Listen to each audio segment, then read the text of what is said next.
instrumen lain takkan boleh. Dia bukan masalah instrumen. Kalau macam Newton dulu tu dia masalah instrumen. Kalau kita, hakikatnya semua deterministik, cumanya kita tak ada pengetahuan yang lengkap.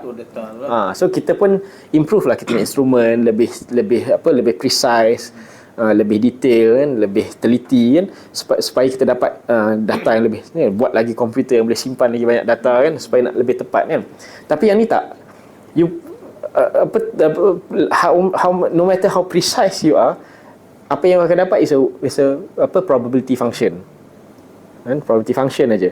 So hanya kebarangkalian aja. So dan yang menariknya bila dia buat macam tu, dia sebenarnya lebih menjelaskan nature of atom tu. Dia menjelaskan kenapa chemical reaction ni berlaku, certain chemical reaction ni tak berlaku. Berbanding kalau kita anggap elektron tu sebagai satu bola kecil lah. So dia ada application dia. Dia explain, dia fit, it works.